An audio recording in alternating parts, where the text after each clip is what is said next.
அனைவருக்கும் வணக்கம். நம்ம இப்போ செய்ய போகிறது பெங்காலி டிஷ்ஷு ரோஸ்ட் போரா. அதுக்கு இதால் 3/4 கப்பு ரவை, அதே அளவுக்கு சர்க்கரை பாவு எடுத்துக்கணும். இந்த சர்க்கரை பாவில் ஏலக்காய் போட்டுக்கலாம்.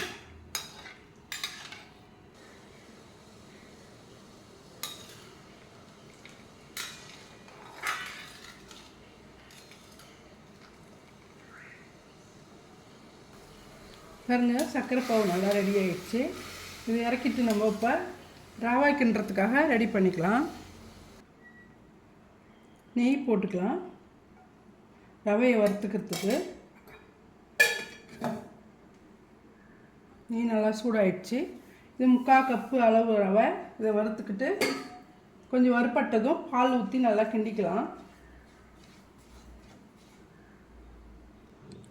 பாருங்கள், ரவை நல்லா வறுப்பட்டுடுச்சு. இந்த டைமில் பாலை ஊற்றிக்கலாம். பாலை ஊற்றி நல்லா இதிலே வேக வச்சுக்கலாம். பாருங்கள், இந்த பதம் வந்த உடனே நம்ம இறக்கிட்டு கொஞ்சம் ஆற வச்சு கையால் நல்லா பிசையணும்.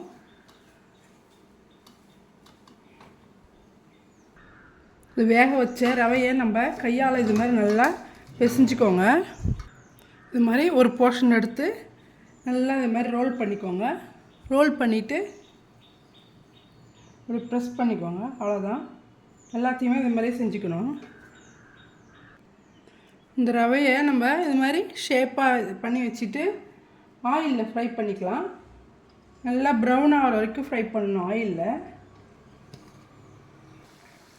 மாதிரி நல்லா ஃப்ரை பண்ணிக்கோங்க.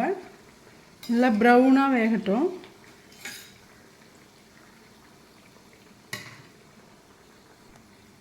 பாருங்கள், நல்லா ப்ரௌன் ஆகிடுச்சு. இந்த டைமில் நம்ம எடுத்துக்கலாம்.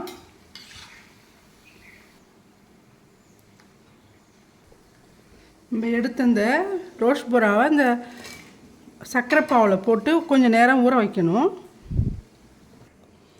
ரோஸ்ட் போரா ரெடி ஆகிடுச்சு. பாருங்கள், சர்க்கரை பாவிலேருந்து எடுத்தாச்சு. இந்த வீடியோ பிடிச்சிருந்தா லைக் பண்ணுங்கள், ஷேர் பண்ணுங்கள், கமெண்ட் பண்ணுங்கள், சப்ஸ்கிரைப் பண்ண மறக்காதீங்க. நன்றி.